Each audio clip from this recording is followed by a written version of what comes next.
The red carpets, awards, the razzmatazz, music, fashion, interviews, and more. Spotlight on Voice of the People Television. Let's feed you with all the juicy stories in the global entertainment space, bringing you the glitz and glamour as they hot. Stay tuned to Spotlight, 1 p.m. Monday to Friday. Spotlight on VOP TV. Entertainment like never before.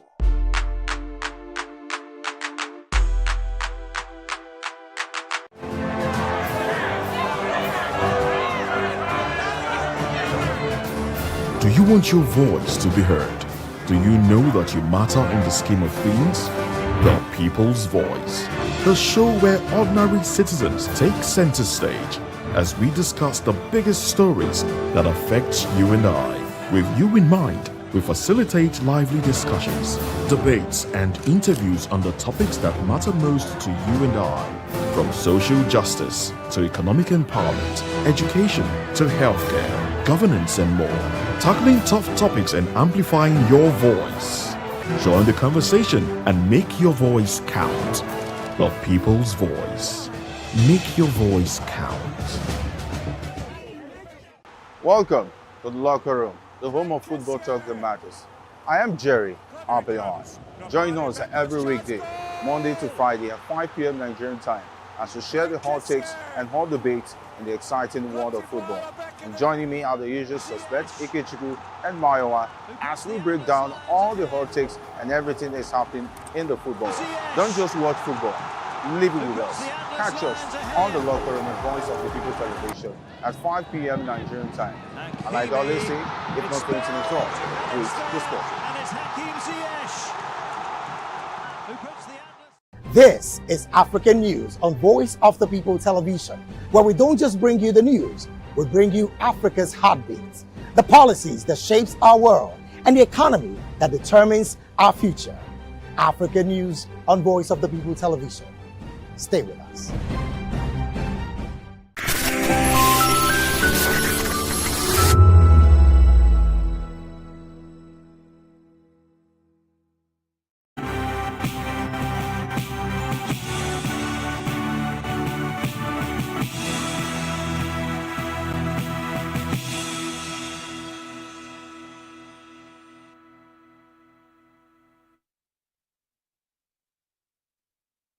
Hello and welcome to News Hour on Voice of the People TV.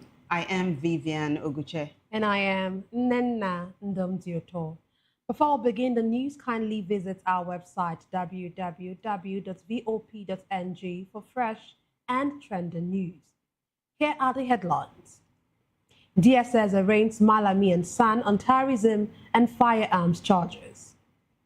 Witness tells court Emefiele followed Buhari's Naira directive.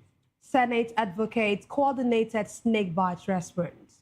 Tajudeen sets up committee to probe airport, seaport concessions. Lagos Assembly orders stop to Makoko demolitions amid government defense. NECO releases 2025 SSCE and records 63% credits, 9,016 malpractices.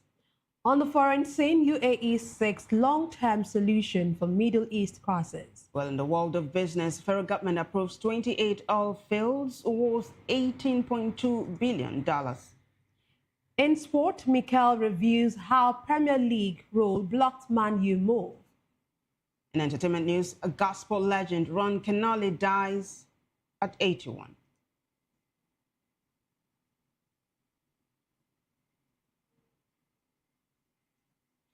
Now the news and details. The Department of State Services, DSS, has arraigned former Attorney General of the Federation, Abubakar Malami, and his son, Abdulaziz, on 5-count charges, including terrorism financing and illegal possession of firearms. They appeared before Justice Joyce Abdul Malik of the Federal High Court in Abuja and pleaded not guilty to all charges. The prosecution asked the court to remand them in DSS custody, while the defense requested bail. Justice Abdul Malik said bail applications must be made in writing. The case has been adjourned to February 20 for the bail hearing and trial commencement.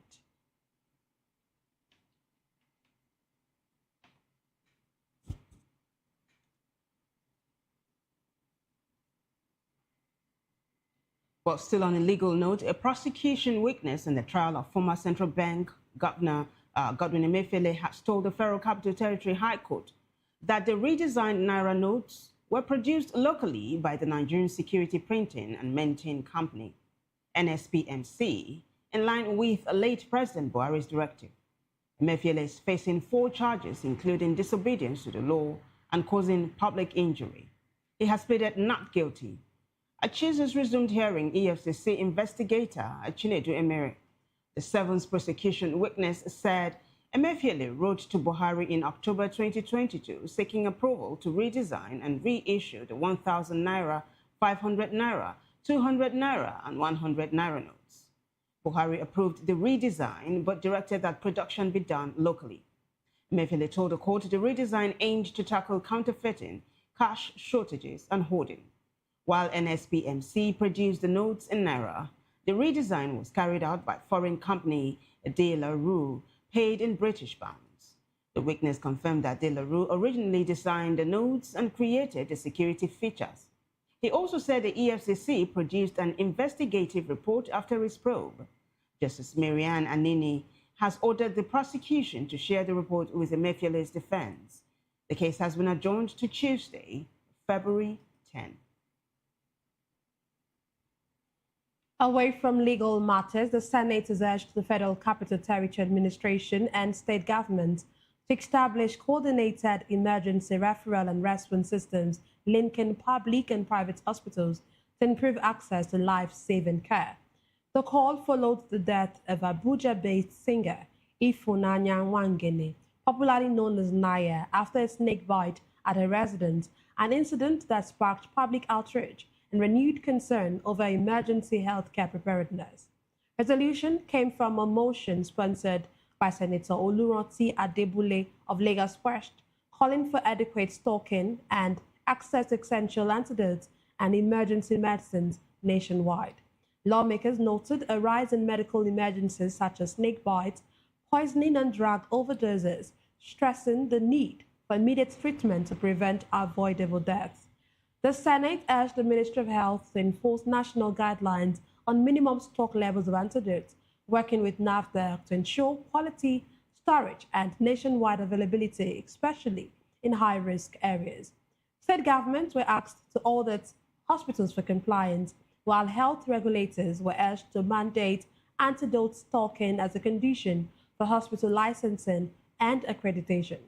The Senate also called for improved funding for public hospitals, regular training for healthcare workers, public awareness campaigns on emergency response, and stricter building regulations to prevent snakes and rodents from entering homes. But still in the Red Chamber, the Senate has confirmed Joseph Oyewole as a justice of the Supreme Court.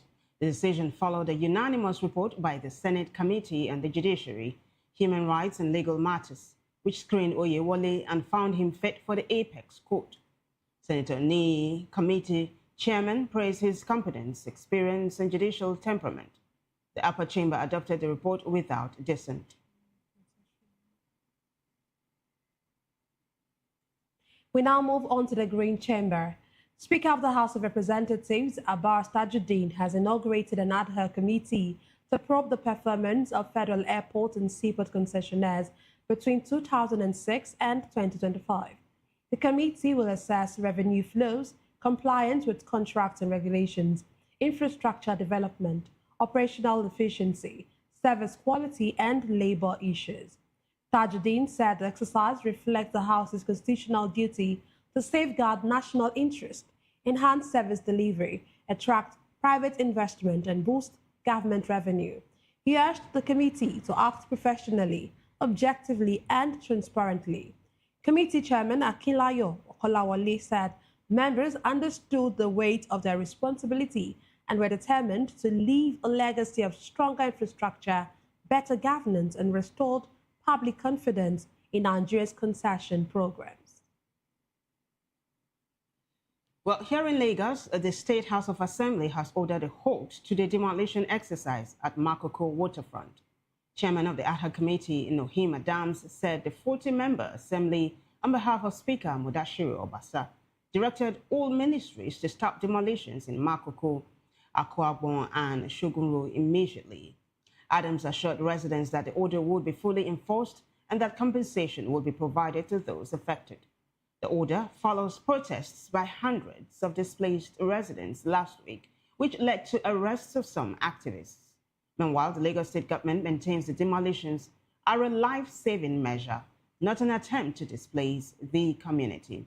Our correspondent reports. At a press briefing in Alausa Ikeja, Lagos State officials defended the recent demolitions in Makoko, stressing that the exercise was strictly for public safety. Many of the affected wooden structures were built directly under high-tension power lines, posing serious risk to residents. Was even drawing attention to Venice. As you look at a city like Venice, now Venice is built on water. And I thank him for drawing my attention to that. I told him that a few months ago I was in Venice, that I've been to Venice a couple of times, one of the cities that I love visiting. And that what you have in Venice, can you compare to what you have in Mexico? In Venice, the local authorities say they don't want something, the people will not go and do it. I said, Makoko has been there. I can understand it's like an oil block for some people. It's thriving one, a flourishing oil block. They go to Makoko and portray the people as being very poor, and portray the people as people who are pushed to be living in the conditions in which they are living by the government, and portray them as people who are hopeless. But they do not know that that is one side of Makoko that they have seen. But then, we all know what is behind all of this. They send such pictures overseas and tell the world that there has been a lot of things in Nigeria. Some will even go to Makoko on their birthdays and begin to share drinks and all of that. I see the people are beggars. I think this idea of denigrating people in order to promote yourself and your interests is very bad. The special advisor to the governor on EGIS, urban renewal, Dr. Babatunde Olajide, says the urban regeneration is a top priority for the Babajide Sanwo-Olu administration. He explained that the plans aim to create a safe and conducive environment for residents while improving infrastructure and sanitation. If we do not do them, then we are endangering the lives of the people that we signed and swore and vote to protect.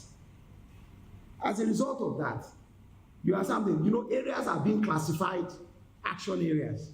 This governor has actually not classified any area as an action area. This has been done during the time of Asiwaju, during the time of BRF, during the time of Governor Ambode. But you see, we cannot continue to just designate areas, you have something as slum areas or blighted areas when we have not even tackled the ones that we have on ground. There is no need to be trying to go to other areas. So we are only still dealing with the things that we found in the books. However, we need to do it, and I've explained all of these things to you. These are things that we have to do in a systematic way. We have to do it according to international conventions. What we all signed to at the Rio de Janeiro conference in 1992 in Brazil is that everybody is entitled to adequate shelter. Adequate, not shelters that are dangerous. Dr. Olajide revealed that the state has committed $2 million as counterpart funding for Makoko regeneration, with an additional $8 million expected from the United Nations agencies.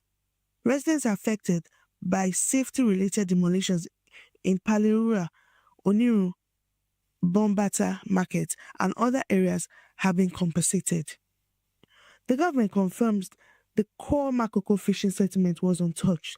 Officials emphasized that the Water City project and broader regeneration of the waterfront communities will continue to design to protect lives while improving living conditions for the residents. From Alausa Ikeja, I am Monica Ogolo, reporting for VOP TV. Thank you very much, Onyeka. Moving on, President Bola Tinubu has directed the Federal Roads Maintenance Agency to adopt a preventive, planned, and evidence-based approach to maintain and extend the lifespan of federal roads.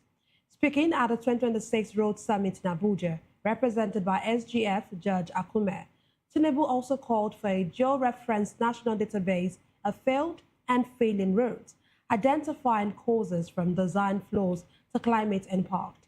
He stressed a shift from reactive repairs to sustainable maintenance, saying accurate data and institutional coordination are key to long-term infrastructure resilience. The database, he added, would improve budgeting, intervention prioritization, contractor accountability, and research collaboration with bodies like the Nigerian Building and Road Research Institute.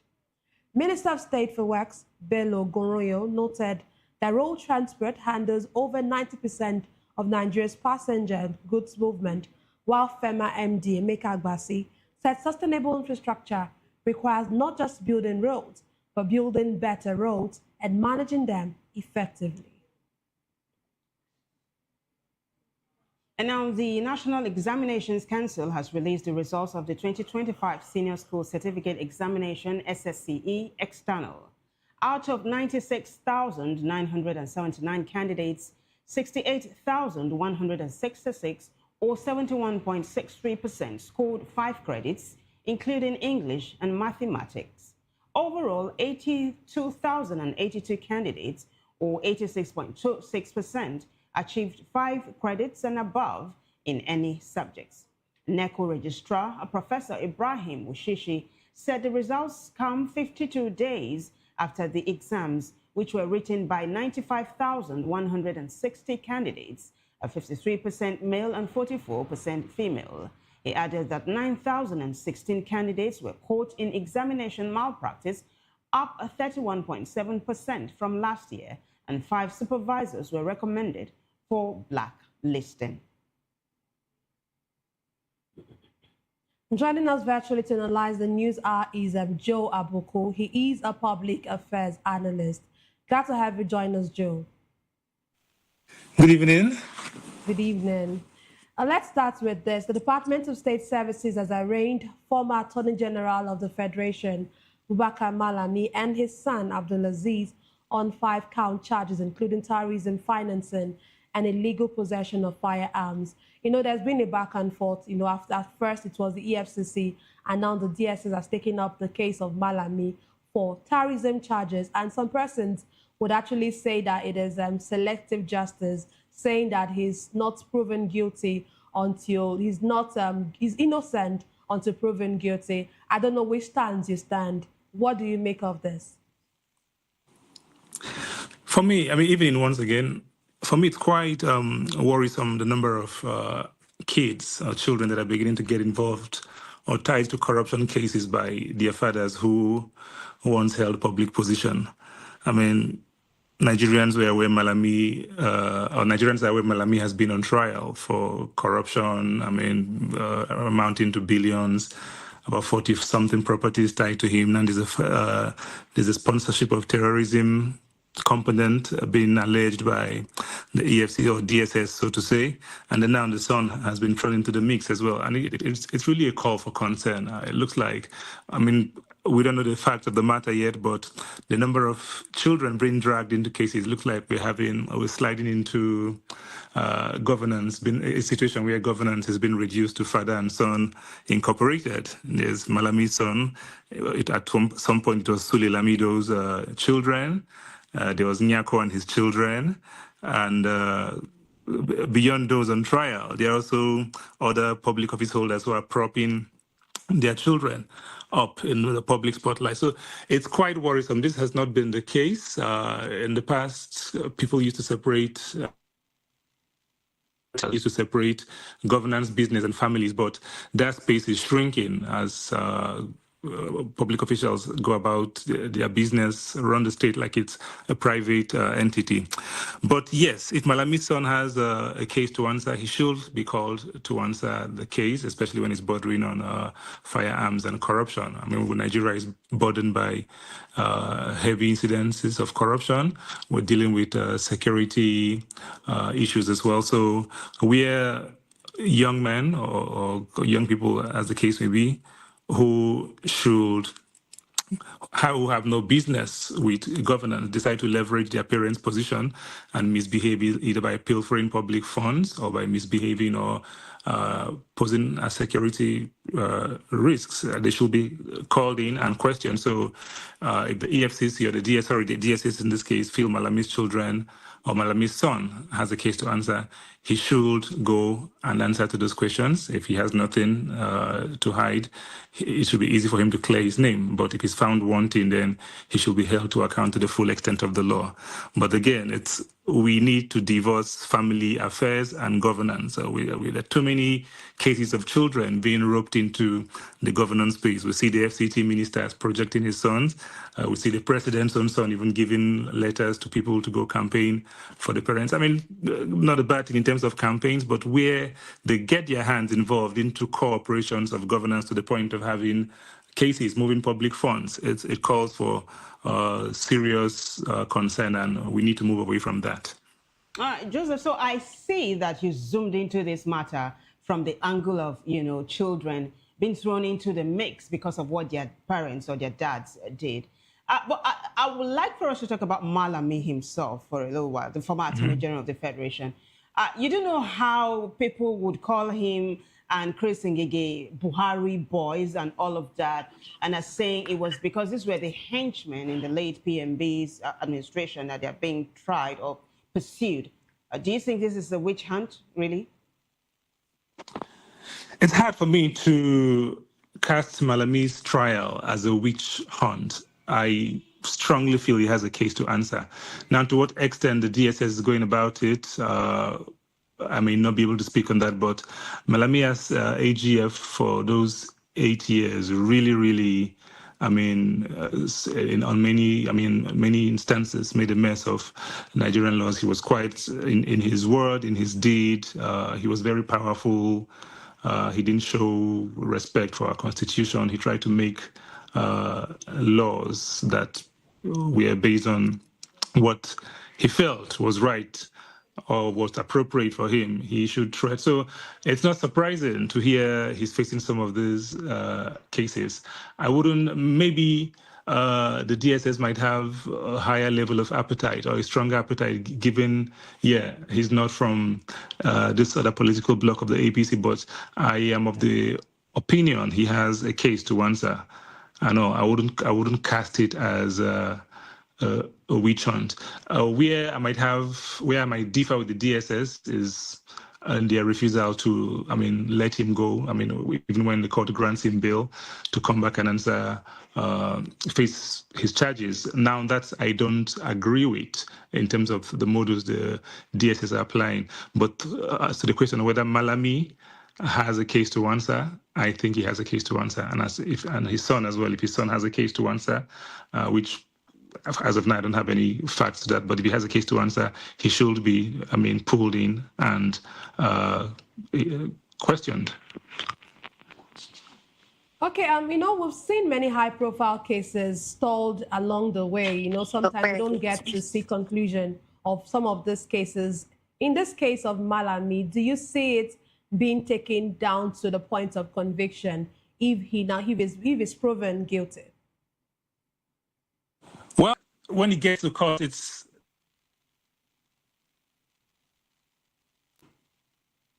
ruled out that Malami is deserving of conviction. And Malami also wouldn't just fold his hands and watch, the DSS and EFCC lawyers railroad him to jail. His lawyers will make a case that this is a witch hunt. So it depends on the strength of the argument both sides put in. And trust me, in this case they are marathons, they are not sprints at all. Lawyers will apply all manner of gymnastics, legal and otherwise, to delay or to slow things down.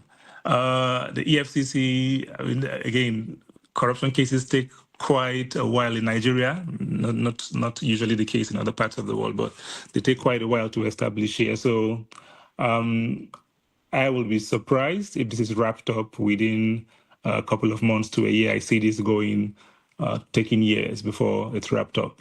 Going all the way down to appeal and Supreme Court, depending on which side emerges victorious at the first instance.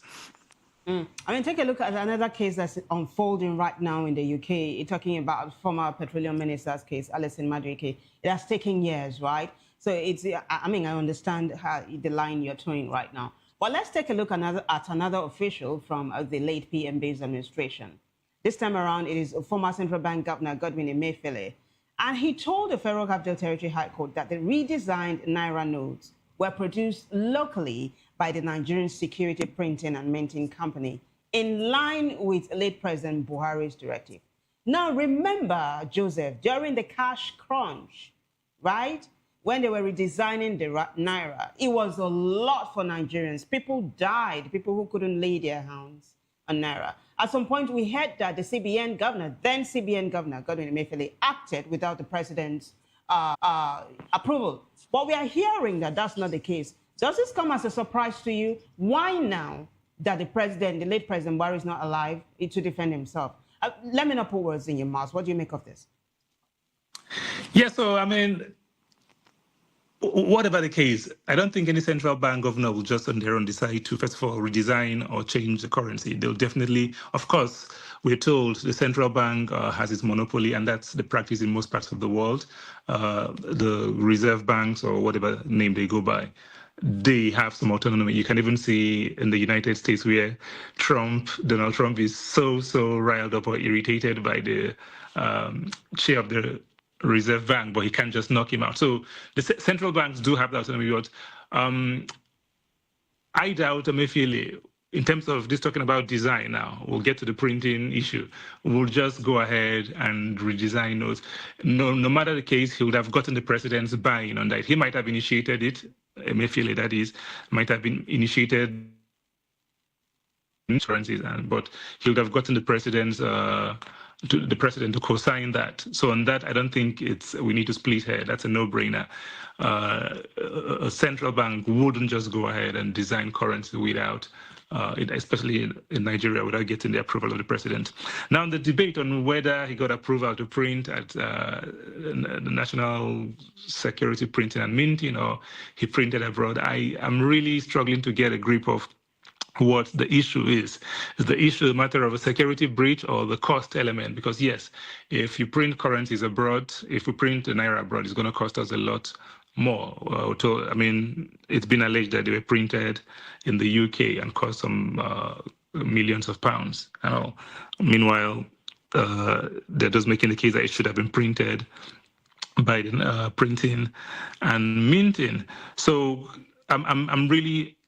I'll be surprised if printing and minting still has capacity to print currencies that will have very strong security features. We don't even print our passports here in Nigeria. They're printed somewhere abroad and all. Yeah, they have capacity for some documents, but in terms of polymer notes that should come with strong security features, I doubt if our national printing and minting establishment has that capacity. So yeah, well, can I come in here, Joseph? You're talking about the inability of the printing and minting, to come up with security features. But take a look at what Emefiele said, that while the NSPMC produced the notes in Naira, the redesign was carried out by foreign company De La Rue, and it was paid for in British pounds. That it was this company that designed the notes and created the security features. Yeah, which is why I'm saying, what is the issue at stake? Of course, if you get, if you couldn't find the capacity for the Naira notes to be designed here in Nigeria and he engaged a foreign firm, of course, you'll pay them in international currencies, pounds in this case, if it's a British company that did so. I'm struggling to see what the real issue is. The prosecutors alleging that he wasn't meant to design currencies abroad, it wasn't meant to be designed locally here and all. I mean, with that, and again, if he says he got approval for that, then it will be hard to pin him on that one. They might get him on other things, but if it comes to the issue of the Naira, and we know the Naira redesign caused a lot of problems. There was a shortage, there were queues, there were protests, there were deaths and all. The people read political meaning into it. Some felt it was a ploy to prevent certain candidates from having an advantage in the elections. yes, those conversations are there, but it will be hard.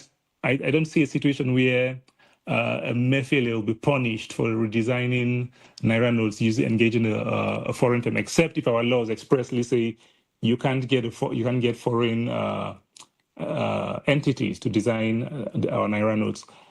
So maybe you make me understand what is the issue with that for that line of prosecution.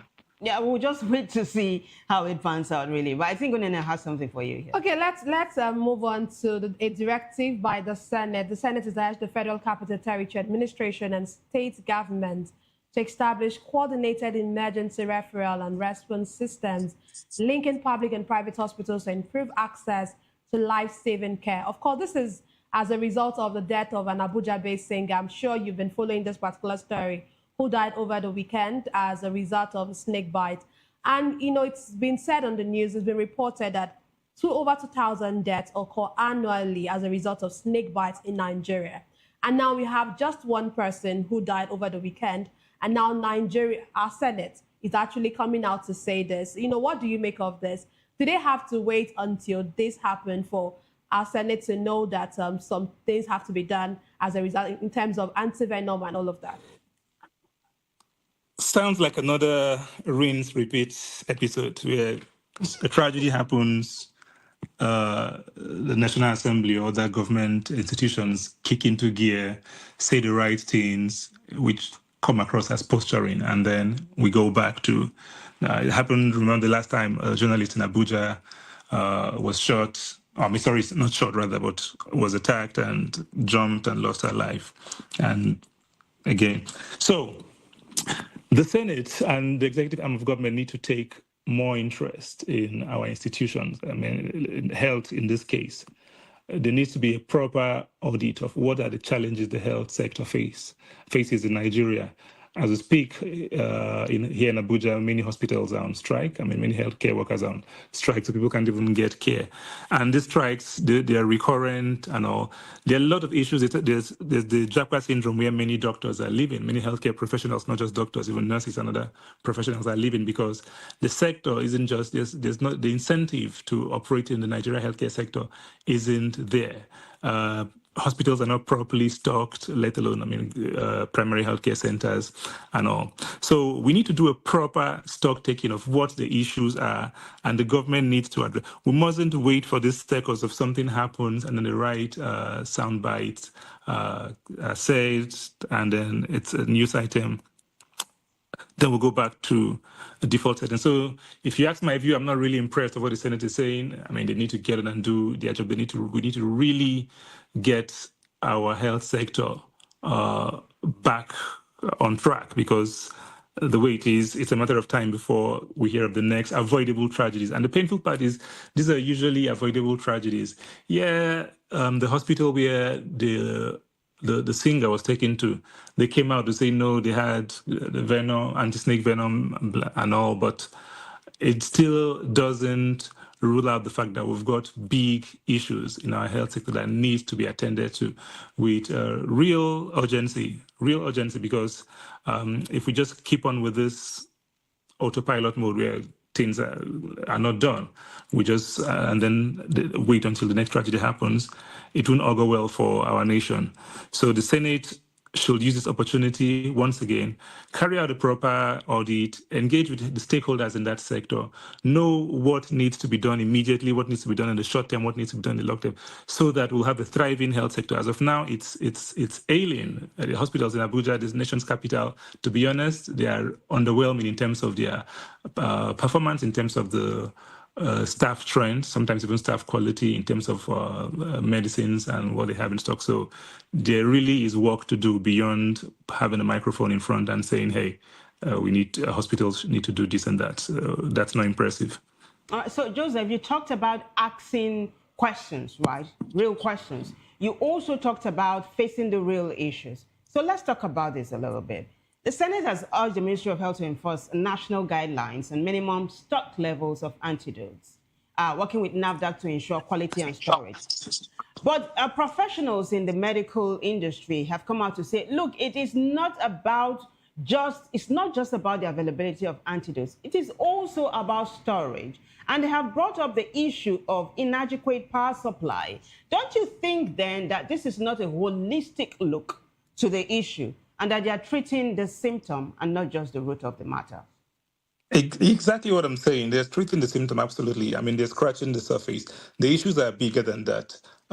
Antidotes don't have a very long shelf life, so you need to have the right facilities to store them properly. So where the Senate just sits and say, hey, Ministry of Health, come up with these for antidotes or anti-snake venom, they are barely scratching the surface. The issues run deeper than that.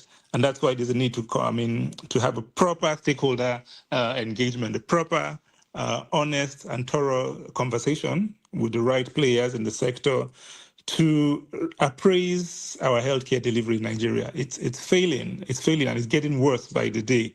I know it could be somebody dying from a bullet wound today because they won't be treated, or there's no doctor on site. It could be a snake bite. I mean, I just got back home from a journey today, and I walked into my bathroom. I had some panic that, hey, what if something pops out?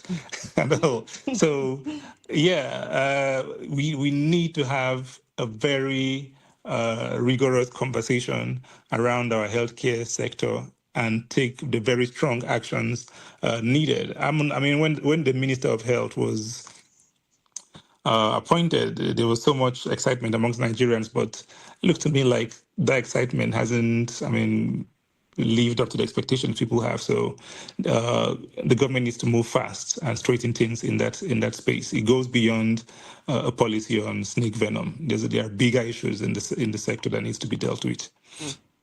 Okay, Joseph, this particular incident has raised some questions about the need for first aid, the need for Nigerians, old and young, to learn about simple first aid treatments, how to attend to patients when they have snake bites. And this used to be the case in the times of old, when our parents were older, and they get to teach them even in secondary schools how to apply first aid, what to do when you have a snake bite. But we don't get to have this at the moment. Most schools don't even teach all of this. Do you think that there's a need for Nigerians to begin to get to know more about things like this, knowledge, for us to get to know, get to hear, and get to learn how to treat ourselves, or how to, first aid treatment generally?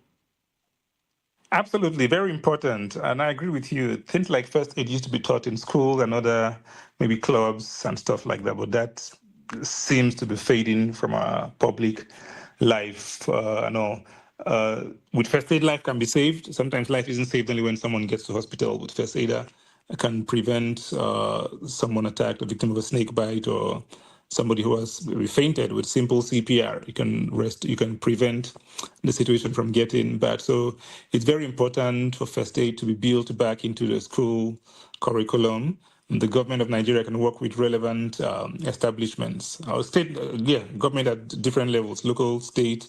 There's the Nigerian Red Cross Society. They are very good at administering first aid. There should be a policy on first aid. Establishments it should be mandatory. If you run an establishment or an organization that employs a certain number of people, there must be room for a trained first aider to come and put people through basic first aid training, because sometimes the difference between whether someone in a crisis survives or not is the presence of somebody with a relevant first aid experience. So it's very, very important. And in this broader health conversation that we've been advocating, it's important to bring back that culture of teaching people how to administer basic first aid.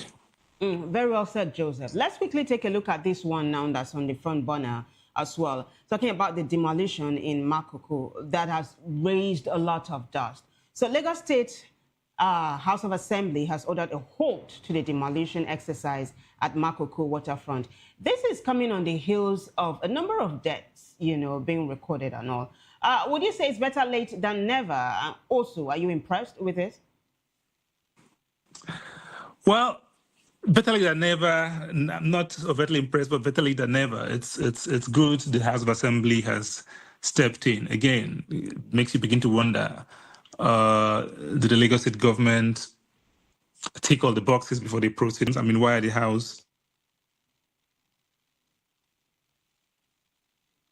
have gotten a briefing, but for the House to call for a halt in the demolitions now, it appears there are still issues. I watched your report and I listened to an official of the Lagos State government talking, and he seemed to sound like Makoko is an embarrassment in terms of the international outlook it has. He talked of people coming to take pictures and sending abroad, and the fact even the monies he said have been voted for either resettlement or whatever. He quoted it in millions. I thought we conduct our business in dollars, rather. He quoted it in dollars. I thought we conduct our business in Nigeria or in Lagos State in Naira. So he seems to have an international audience in mind. Now, the Lagos State government says that the Makoko demolitions, it's a safety measure and all, but they need to be careful how they go about that. I mean, to just shovel people out of a location and dump them somewhere else, it poses lots and lots of risk. And that's why we're talking about debt as well. You're removing people from environments they've known and underserved environments. You don't just, ship them out like they are waste material and all. So it's good for the House to properly interrogate, ask questions if the writing was done, ask what measures have been taken to ameliorate the suffering of those who have been forced out. And yes, the demolition has gotten so much interest, even on an international scale. Most international media outlets have covered it to show how popular or unpopular the move has been. But only a proper inquest by the Lagos House of Assembly will establish if it's a genuine inquest, will establish if the state government went about it the right way or if they're just applying their powers the wrong way. And we hope the executive wing of the Lagos State government will engage with the House of Assembly and provide all the answers to the questions the House of Assembly will ask and all. The man, even if it's a slum, no matter how to just move people in the manner that's being conducted, comes with a lot of risk, comes with a lot of danger, comes with a lot of disruptions to people's lives and livelihoods. And that's not something the Lagos state government should take for granted. Okay, thank you very, very much, Joseph, for being a part of the show. Thank you very much. Thank you. We've been speaking with Joseph Abuko. He is a public affairs analyst. Moving on in the news. The need for interconnected platforms to boost trade, talent, and heritage in Africa took center stage at the Lagos News Conference, announcing activities for this year's African Continental Free Trade Area Festival, scheduled for Abuja. Stakeholders also called for a continental roadmap to ensure inclusive AFCFTA implementation. VOP TV's correspondent, Praise Peters, reports. Africa's drive toward deeper integration in trade, talent, and culture took center stage in Lagos as stakeholders converged for a press conference ahead of AfterFest. Africa Connected Through Trade, Talent, and Culture. And this is scheduled to hold in Abuja this March. The lawmaker, Desmond Elliott, welcomed guests and underscored the importance of the festival as a platform for promoting African culture and strengthening continental identity. This is now a broader means by which you can connect with other African brothers and sisters, in sharing ideas, innovation, creativity, and all whatnot. So this is a platform that is being birthed to us to utilize and to help for the growth and the better economic improvement of Africa and us individually. Individual countries, individual selves. It's far-reaching. So to everyone coming from different perspectives and different reasons, you can get answers to. In a nutshell, that's what you call it. But it's creating that platform. So as you know, this is the press conference intimating people of what is to come in March. So basically connecting through 54 African countries, bringing them under one roof, having your own idea being shared and accepted from other parts of the continent, I think is mind-blowing and fantastic. Project's lead, engineer Mandy, presented the vision of AfterFest as an Africa for Africa initiative. designed to solve ecosystem challenges by connecting business, innovation, talent, and culture. We have decided to do Africa for Africans. It's about time that we come together. It doesn't matter wherever you are in your career or whoever you are, wherever your business is. It's time for us to come together, identify the existing problems, identify the existing bottlenecks, the things that are preventing us from scaling up, talk about them, and then we find sustainable solutions for these problems so we can scale. And that's the only way we can build Africa. It's a collaborative approach. It's not a competitive approach, because it is a platform which is an ecosystem build where each and every one of us come with our different and unique skills, put them together and build a structurized project in it that empowers each and every one and each and every businesses. That is the only way Africa can strive sustainably. Another keynote speaker, a young Eno, a sports legend, highlighted the need for transition, innovation, unity, and excellence, describing the festival as a step towards building legacy and empowering Africans to shape their own future. We also want to be able to push the narrative that Africa has a lot of talents that are not valued as they are supposed to be valued. There are young sports talents that are bought from South America, they are bought from other parts in Europe. But if you look at some of the big clubs in Europe, it's African players that are doing most of the work. So through these, we want to have platforms where we talk about how can we change the value of African sports people so that we can begin to compete in the market based on what the statistics shows. The statistics shows that a lot of Premier League clubs will not do well without African teams in Spanish league and in other leagues. And again, so you could see that with the AFCON that just concluded. You see the value that African players bring. So we want to discuss that and see how we change the value. When we change the value for African players, we want to make sure that when African players, they make a move, a lot of that resources comes back to the local area where they came from to develop it, create small football stadiums, give scholarship, build infrastructure. So we want to put that in some very organized plan. And that's one of the reasons I'm very passionate about the whole football sector part of it. Organizers say AfterFest aims to mobilize young people, support entrepreneurs, spotlight African excellence, and position the continent as one integrated market. Africa's future is being shaped by ideas, innovation, and collaboration. AfterFest is not just a festival, it is a meeting point for trade, talent, and culture across continents. As March 2026 comes closer, expectations are high to open new doors of opportunities for millions across Africa. From Lagos, I am Praise Peters, reporting for Voice of the People Television. Praise, thank you. Over now to Edo State, where traffic is flowing more freely at Ring Road, the busy hub of Benin City, following the removal of illegally parked commercial vehicles by the Edo State Task Force and other authorities. The operation enforced registration, approved uniforms, and designated pickup points, with offenders are taken to a mobile court or redirected to approved parks. Our correspondent, Rhoda Johnny, has details.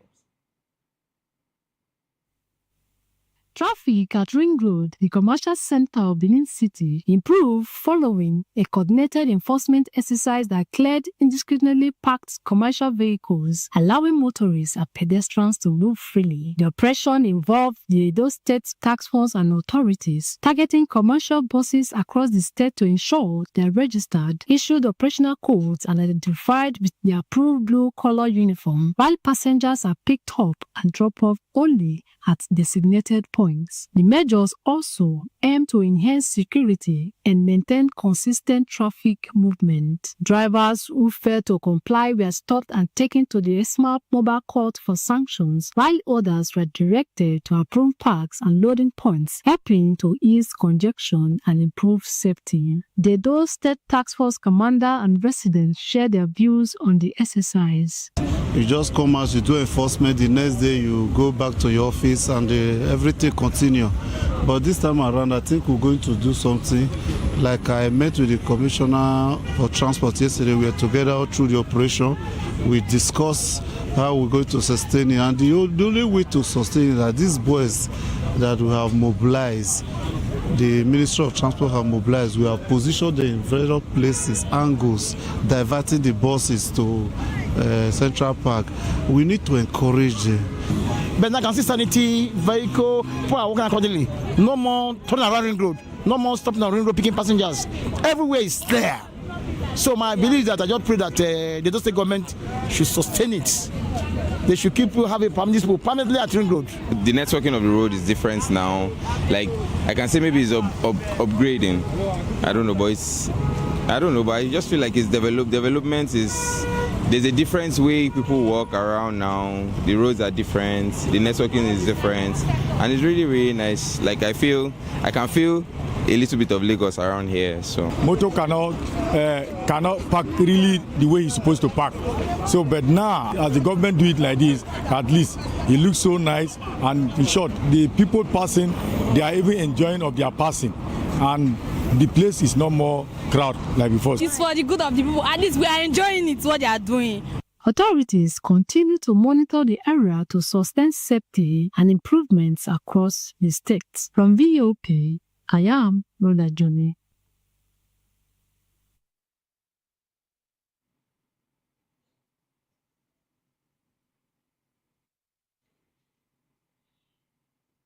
Rhoda, thank you. On the foreign scene now, the United Arab Emirates says the Middle East does not need another war after enduring multiple conflicts. Speaking at the World Government Summit in Dubai, advisor to the UAE President Anwar Gargash called for direct Iranian-American talks to reach lasting understandings. He urged both nations to use this week's resumed nuclear negotiations to resolve the standoff that has sparked mutual air threats. Now in business, the federal government has approved 28 new field employment plans worth $18.2 billion with an estimated 1.4 billion barrels in reserves projected for 2025. Between 2024 and 2025, 4 of Africa's 7 major final investment decisions were made in Nigeria, thanks to policy clarity, consistent governance, and strong leadership. Speaking at the 2026 Nigeria International Energy Summit, opened by President Bola Tinubu and represented by Vice President Kashim Shettima, Lokbobiri said the petroleum sector has been repositioned as globally competitive, attracting billions in new investment. Highlighting Africa's energy challenges, he noted that the continent spends over $120 billion annually on hydrocarbon imports and called for stronger support for the African Energy Bank headquartered in Nigeria to drive Africa-focused energy development. In sports news, former Super Eagles captain Mikel Obi has revealed why his move to Manchester United fell through. The former midfielder had agreed to a pre-contract with the Red Devils, but the Premier League rule requiring players to have featured in 75% of their country's senior matches blocked the transfer. Mikel later joined Chelsea in 2006 at age 19, spending nearly 11 years at the club, where he made 372 appearances and scored 6 goals.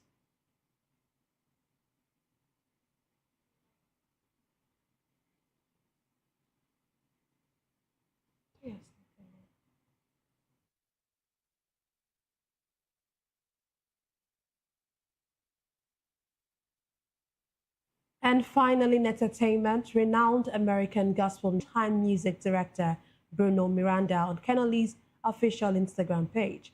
Kennelly, a pioneer of contemporary worship music, rose to global fame in the 1990s. His 1992 album, Lift Him Up, with Ron Kennelly, produced enduring worship classics like Ancient of Days, Jesus is Alive, and We Are Going Up. Over his career, he released more than 20 albums, including God is Able and Welcome Home, and served as a pastor and worship leader at Jubilee Christian Center in San Jose, California. He was a regular at international worship conferences, mentoring teams and leading large-scale praise gatherings. Tributes have poured in from gospel artists, pastors, and fans worldwide, including Nigerian minister Nathaniel Bassey, praising his influence on modern worship. The cause of death has not been disclosed. Memorial service details expected soon.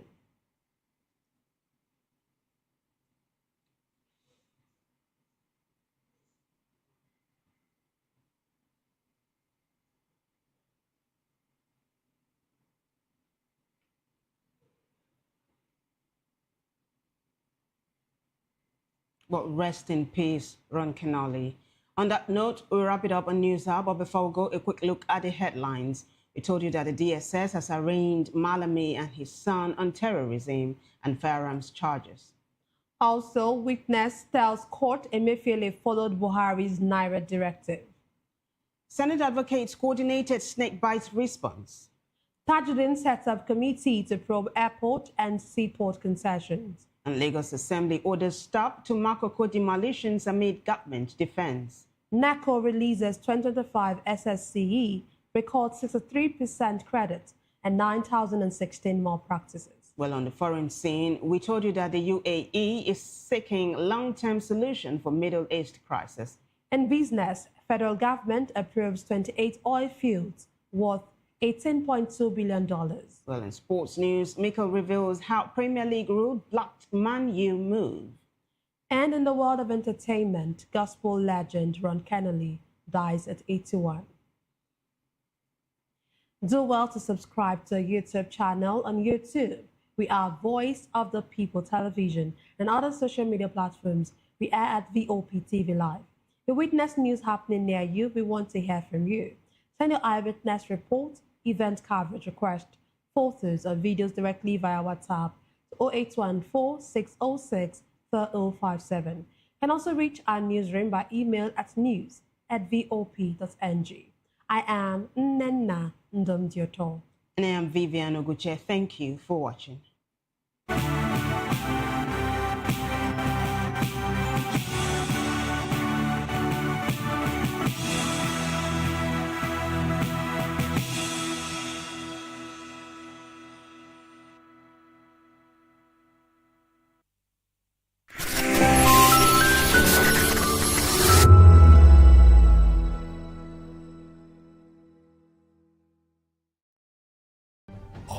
Ready for the extraordinary? Something big is happening on your screen. Introducing VOP TV.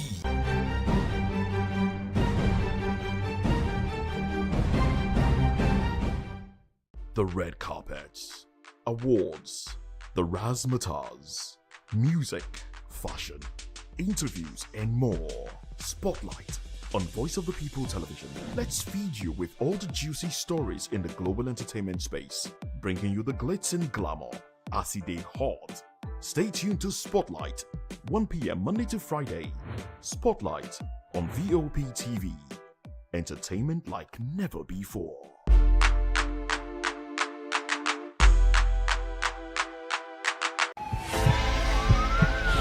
This is Health Check, your weekly guide to better living, smarter choices, and trusted answers.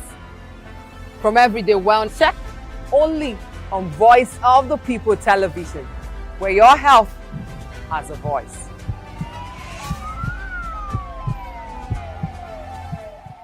Behind every broken desk lies a broken promise. Education shapes the nations, but who is asking the right questions?